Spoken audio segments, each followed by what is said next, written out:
ওম শান্তি। আজ 29শে জানুয়ারি 2024 প্রাত মুরলি।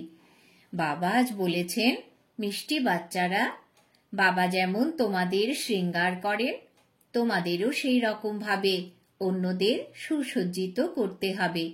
সারা দিন সার্ভিস করো, যারা আসবে তাদেরকে বোঝাও, চিন্তার কোনো ব্যাপার নেই। আজকের প্রশ্ন, এই নলেজ শুধুমাত্র কোটির মধ্যে কেউ বোঝে বা ধারণ করে, এই রকম কেন? উত্তর, কারণ তোমরা সবাই নতুন কথা শোনাও। তোমরা বলো পরমাত্মা হলেন বিন্দুর মতো, আর এটা শুনেই সব দ্বিধাগ্রস্ত হয়ে পড়ে। তারা শাস্ত্রতে তো এসব কথা শোনেইনি। এতকাল ধরে যে ভক্তি করেছে তা আকর্ষণ করে, তাই এই জ্ঞান তাড়াতাড়ি বোঝে না। আবার এমন বন্যী পতঙ্গ আছে যারা বলে, বাবা আমরা অবশ্যই বিশ্বের অধিপতি হব, এইরকম বাবাকে পেয়ে আমরা কিভাবে ছেড়ে দিতে পারি? সবকিছু উজাড় করে দেওয়ার জন্য উদ্দীপনার সঞ্চার হয়। গীত দূর দেশের নিবাসী। ওম শান্তি। মিষ্টি মিষ্টি আত্মারূপী বাচ্চারা ভালো করেই জানে যে আমরা হলাম যাত্রী। এটা আমাদের দেশ নয়, এ হলো অসীম জগতের নাটকের জন্য সর্ববৃহৎ মঞ্চ। কত বড় বড় আলো এখানে সর্বদাই প্রজ্বলিত থাকে। আত্মারা জানে যে আমরা সবাই হলাম অ্যাক্টর, আর নম্বর অনুযায়ী নিজের ভূমিকা অনুসারে নির্দিষ্ট সময় এখানে আসি ভূমিকা পালন করতে। প্রথমে তোমরা ঘরে ফিরে যাবে, তারপর আবার এখানে আসবে। এটা খুব ভালোভাবে বোঝার আর ধারণ করার ব্যাপার। নাটকে অ্যাক্টর থাকে, তারা একে অপরের অকুপেশনকে না জানলে তাদের কি বলবে? ড্রামার আদি মধ্য অন্তকে জানার ফলে তোমরা এই রকম তৈরি হচ্ছ। তাই এই পড়াশোনা সব থেকে আলাদা। বাবা হলেন বীজ রূপ, নলেজফুল। যেরকম এখানকার সাধারণ বীজ আর গাছ হয়, তাকে তো তোমরা জানো, তাই না? প্রথমে ছোট ছোট পাতা নির্গত হয়, তারপর বড় হতে হতে বৃক্ষ কত বৃদ্ধি পায়, কত সময় লেগে যায়। তোমাদের বুদ্ধিতে এই জ্ঞান আছে। বাবা হলেন স্বর্গের রচয়িতা, হেভেনলি গডফাদার। হেভেন স্থাপন করার জন্য বাবাকে আসতে হয়। গাওয়াও হয় দূর দেশের অধিবাসী। এই রাজ্য হলো রাবণের, অর্থাৎ পরের। রাবণ রাজ্যে রামকে আসতে হয়। তোমাদের বুদ্ধিতেই জ্ঞান আছে। আত্মাদেরকে বাবা বোঝান যে তোমরা সবাই হলে যাত্রী। একসঙ্গে তো সবাই পার্ট প্লে করতে আসবে না। তোমাদের জানা আছে, সবার প্রথমে আসে দেবতারা। ওই সময় আর কেউ ছিল না, খুবই কম জনসংখ্যা হয় প্রথম দিকে, তারপর বৃদ্ধি পেতে থাকে। তোমরা আত্মারা সবাই শরীর ছেড়ে ওখানে আসবে। বাবাই এই বুদ্ধি দেন। তোমাদের অর্থাৎ আত্মাদের এখন নলেজ প্রাপ্ত হয়েছে। আমরা বীজ আর বৃক্ষের আদি মধ্য অন্তকে জানি। বীজ হলো ওপরে, আর নিচে সমগ্র বৃক্ষ বিস্তৃত। এখন এই বৃক্ষ সম্পূর্ণভাবেই জরাজীর্ণ হয়ে গেছে। তোমরা বাচ্চারা এই বৃক্ষের আদি মধ্য অন্তকে জেনে গেছ। পূর্বে ঋষি মুনিদের জিজ্ঞাসা করা হতো, তারা রচয়িতা আর রচনার আদি মধ্য অন্তকে জানে কিনা, আর তারা বলে দিত যে তারা না এটা জানে না ওটা জানে, রচয়িতা রচনা কোনোটাই জানে না। যখন তারা এত সব জানেই না, তবে কিভাবে পরম্পরায় তাদের অস্তিত্ব থাকবে? এই সব কথা ভালোভাবে ধারণ করতে হবে। ভুলে গেলে চলবে না। পড়াশোনা তো করতে হবে। পড়াশোনা আর যোগ বলের দ্বারাই তোমরা পদ প্রাপ্ত করো। পবিত্র অবশ্যই হতে হবে। বাবা ব্যতীত আর কেউ পবিত্র করে তুলতে পারে না। বিনাশী ধন দান করলে তো রাজবংশে অথবা ভালো বংশে জন্ম নেয়। বাচ্চারা, তোমাদের অনেক বড় পরিবারে জন্ম হয়। নতুন দুনিয়া তো খুবই ছোট হয়ে থাকে। সত্যযুগে হলো যেন দেবতাদের এক গ্রাম। প্রথমে বোম্বে কত ছোট ছিল, এখন দেখো কত বর্ধিষ্ণু। আত্মারা সবাই নিজেদের ভূমিকা পালন করে, সবাই যেন যাত্রী। বাবা একবারের জন্য যাত্রী হন, যদিও তোমরাও একই বারের যাত্রী। তোমরাও একই বার আসো, আবার বারংবার পুনর্জন্ম নিয়ে ভূমিকা পালন করতেই থাকো। এখন তোমরা অমর লোকে যাওয়ার জন্য অমর কথা শুনছ, যাতে 21 জন্ম উঁচু পদ প্রাপ্ত করো। 21 কুল বলে না, প্রজন্ম অর্থাৎ বৃদ্ধাবস্থা পর্যন্ত। আবার নতুন শরীর আপনা থেকেই নেবে, অকাল মৃত্যু হবে না। ওটা হলোই অমর লোক। কালের নামও নেই, হঠাৎ মৃত্যু হবে না। তোমরা এক শরীর ছেড়ে দ্বিতীয় শরীর ধারণ করো, দুঃখের কোনো কথাই নেই। সাপেদের কি দুঃখ হয়? আরো খুশিতে থাকে। এখন তোমাদের আত্মজ্ঞান প্রাপ্ত হয়েছে, আত্মাই সবকিছু করে। শরীর তো সম্পূর্ণ আলাদা। শরীরে আত্মা না থাকলে তো শরীর চলতে পারবে না। কিভাবে শরীর তৈরি হয়, আত্মা কিভাবে প্রবেশ করে, সবকিছুই হলো ওয়ান্ডারফুল। বাবা বলেন, মিষ্টি মিষ্টি বাচ্চারা, তোমাদের স্বর্গ হলো ওয়ান্ডারফুল ওয়ার্ল্ড। রাবণ রাজ্যে 7 ওয়ান্ডার দেখানো হয়, রাম রাজ্যে বাবার একটাই ওয়ান্ডার, যেটা অর্ধকল্প স্থায়ী হয়। মানুষ দেখেও নি, তবু সকলের মুখ থেকে স্বর্গের নাম অবশ্যই নির্গত হয়। এখন তোমরা বুদ্ধির দ্বারা সেটা জানো। কেউ কেউ আবার সাক্ষাৎকারও করেছে। ব্রহ্মা বাবাও বিনাশ আর নিজের রাজধানী দেখেছিলেন। এখন এ হলো যথার্থ গীতার এপিসোড। বাবা সর্বদা বলতে থাকেন, বাচ্চারা, এটা হলো পুরুষোত্তম সঙ্গম যুগ, যেখানে আমি এসে তোমাদের অর্থাৎ বাচ্চাদের রাজযোগের শিক্ষা দিই আর এত উঁচু বানাই। দুনিয়াতে এই কথা কেউ জানে না। তোমরা খুব আরামে থাকো। এখানে মানুষের মৃত্যু হলে প্রদীপ জ্বালিয়ে রাখে, যাতে আত্মার অন্ধকার না হয়। সত্যযুগে এরকম ব্যাপার হয় না। সত্যযুগে সব আত্মাদের দীপ প্রজ্বলিত থাকে, ঘরে ঘরে আলো থাকে। এখানে আবার মানুষ ঘরে ঘরে বাতি জ্বালায়। বাবা বলেন, এইসব কথা বুদ্ধিতে ভালোভাবে ধারণ করতে হবে। বাবা আর রাজধানীকে স্মরণ করতে থাকো। তোমরা জানো, এতটা সময় আমরা রাজত্ব করেছি। যারা দীর্ঘকাল বিচ্ছিন্ন হয়েছিল তাদের সাথেই বাবা বার্তালাপ করেন, পড়ান। বাচ্চারা জানে এই সময়ের কথা নিয়েই উৎসব পালিত হয়। শিব জয়ন্তী ভারতেই পালন করা হয়। শিব হলেন উচ্চতমের চেয়েও উচ্চ ভগবান। উনি ভারতে কিভাবে আসেন? উনি স্বয়ং বলেছেন যে আমাকে প্রকৃতির আধার নিয়ে আসতে হয়, তবে তো বক্তব্য রাখতে পারি। তা না হলে কিভাবে বাচ্চাদের জ্ঞান শৃঙ্গার করাবো? এখন তোমাদের শৃঙ্গার হচ্ছে, তোমরা আবার আরেকজনকে করাচ্ছ মানুষ থেকে দেবতা করার জন্য। এটা খুবই সহজ, কিন্তু মানুষের বুদ্ধি এত ডাল হয়ে গেছে যে কিছুই বোঝে না, সময় লাগে। তোমরা প্রদর্শনীতে সব কথা ব্যাখ্যা করো। যারা এসেছে তাদের যেভাবে বোঝানো হয়েছে সবই ড্রামা, চিন্তার কোনো ব্যাপার নেই।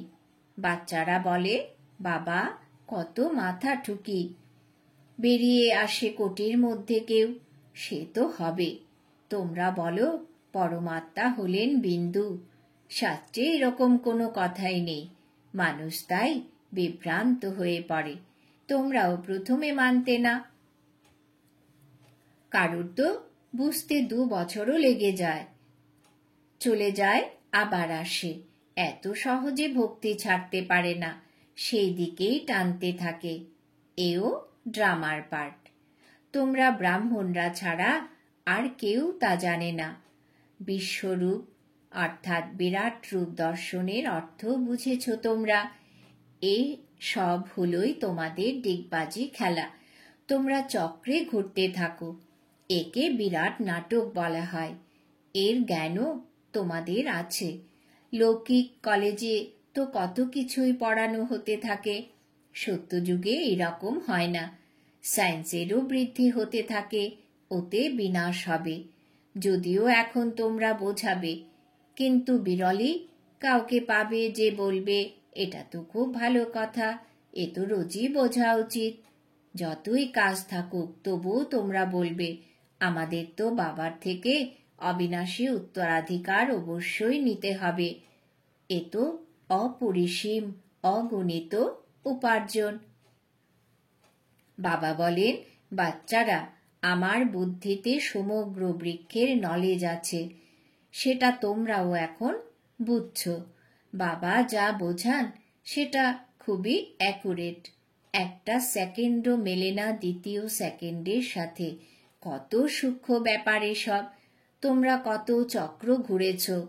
এই ড্রামা কোণের মতো চলতে থাকে ধীর গতিতে। একটা চক্র ঘুরতে 5000 বছর সময় লাগে।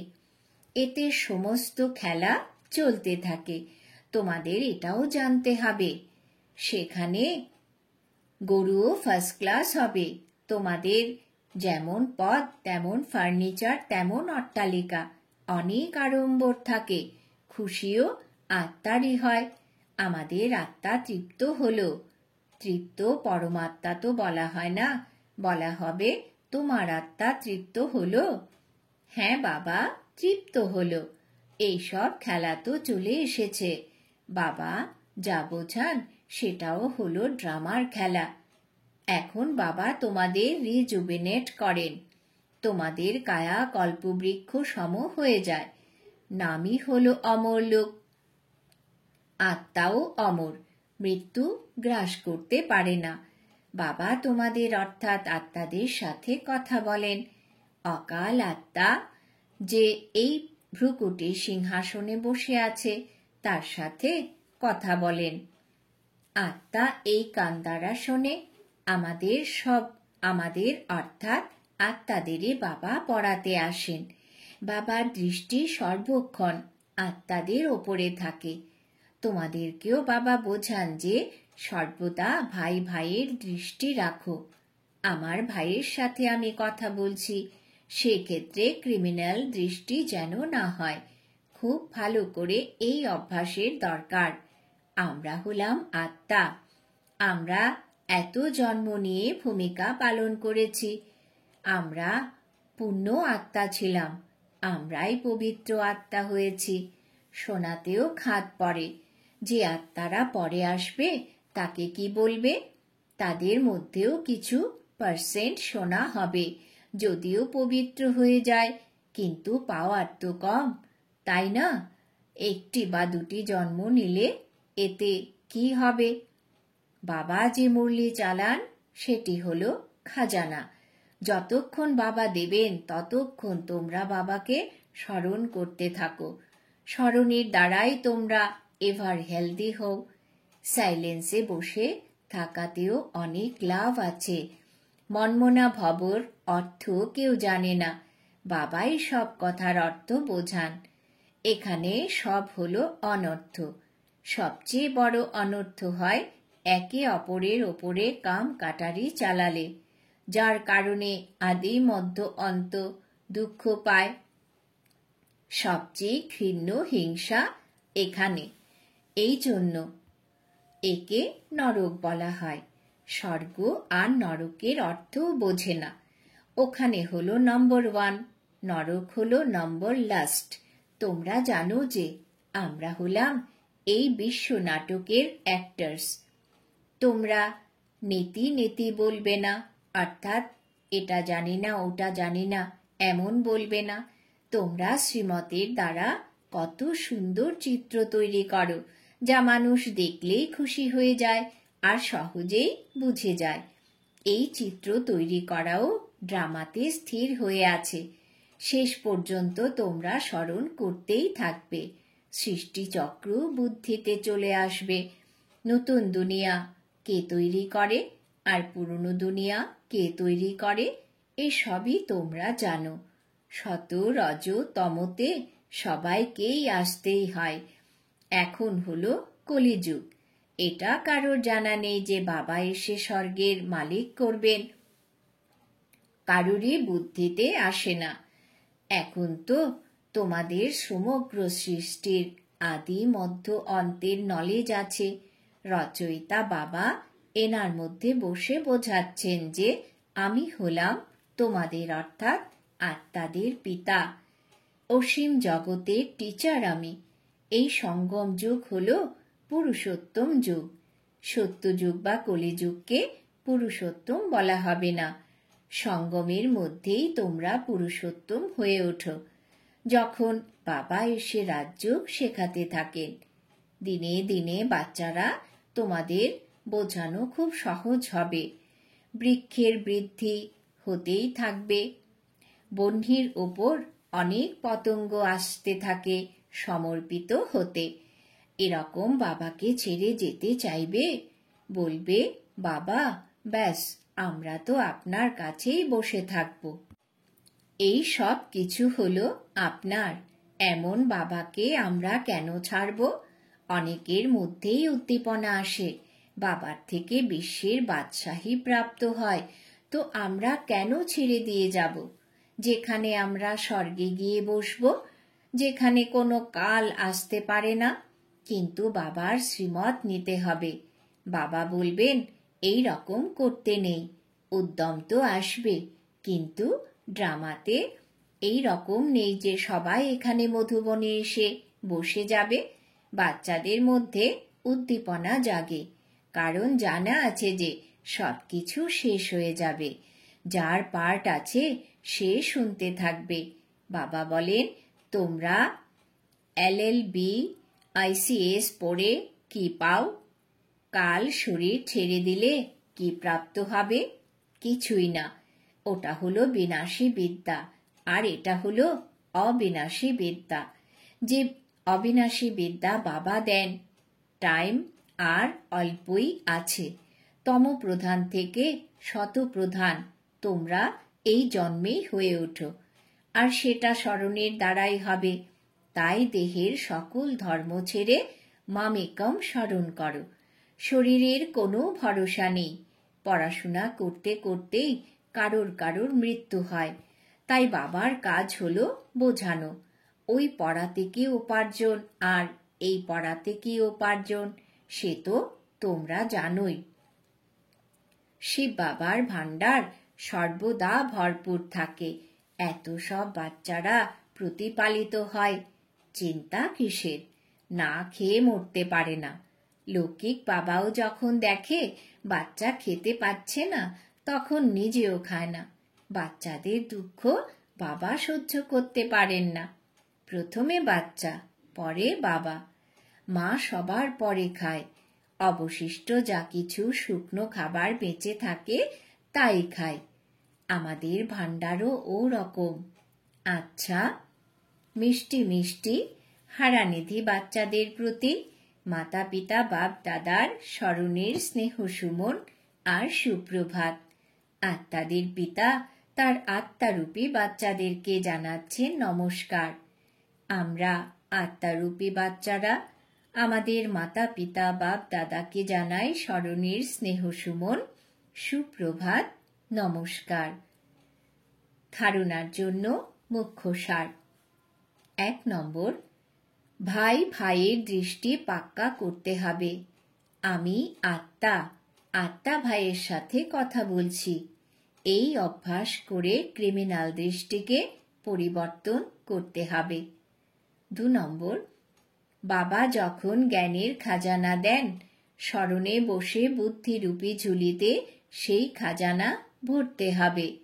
চুপ করে বসে অবিনাশী উপার্জন জমা করতে হবে। বরদান: আত্মিক মিষ্টি হাসির দ্বারা চেহারার মধ্যে প্রসন্নতার ঝলক দেখানো বিশেষ আত্মা ভব। আত্মিক মিষ্টি হাসির দ্বারা চেহারার মধ্যে প্রসন্নতার ঝলক দেখানো বিশেষ আত্মা ভব। ব্যাখ্যা: ব্রাহ্মণ জীবনের বিশেষত্ব হল প্রসন্নতা। প্রসন্নতা অর্থাৎ আত্মিক মিষ্টি হাসি, জোরে জোরে আওয়াজ করে হাসি নয়, স্মিত হাসি। যদি কেউ গালিও দেয়, তথাপি তোমাদের চেহারাতে দুঃখের ছাপ যেন বাবা বলেছেন ছাপ যেন না আসে, সদা প্রসন্ন চিত্ত। এই রকম চিন্তা করবে না যে ও তো 1 ঘন্টা বলল আর আমি কেবল 1 সেকেন্ডও বলেছ বা চিন্তা করেছ, চেহারাতে অপ্রসন্নতা এলে ফেল হয়ে যাবে। 1 ঘন্টা সহ্য করলে আর তারপর যেন বেলুনের থেকে গ্যাস বেরিয়ে গেল। শ্রেষ্ঠ জীবনের লক্ষ্যে স্থির আত্মারা গ্যাস বেলুন হয় না। স্লোগান: শীতল কায়া বিশিষ্ট যোগী স্বয়ং শীতল হয়ে অন্যদেরকেও শীতল দৃষ্টি দিয়ে ভরপুর করে দেয়। শীতল কায়া বিশিষ্ট যোগী স্বয়ং শীতল হয়ে অন্যদেরকেও শীতল দৃষ্টি দিয়ে ভরপুর করে দেয়। আজকের সমান আমি প্রসন্নচিত্ত আত্মা। অব্যক্ত সাইলেন্সের দ্বারা ডবল লাইট ফরিস্তা স্থিতির অনুভব করুন। যে রকম সায়েন্টিস্টরা বালিতেও ফসল উৎপাদন করে দেখায়, এই রকম তোমরা সাইলেন্সের দ্বারা ধরণীকে পরিবর্তন করো। এর জন্য শুভ ভাবনা সম্পন্ন ভব। ব্রহ্মা বাবাকে ফলো করো। সাইলেন্সের শক্তির দ্বারা যে কোনো আত্মার বৃত্তি দৃষ্টিকে পরিবর্তন করে দাও। যেরকম ক্রোধ হল অজ্ঞানের শক্তি, এই রকম জ্ঞানের শক্তি হল শান্তি, সহ্য শক্তি। এখন এই সব গুণগুলোকে নিজের সংস্কার বানিয়ে নাও, তাহলেই ডবল লাইট ফরিস্তা সহজেই হয়ে যাবে। ওম শান্তি।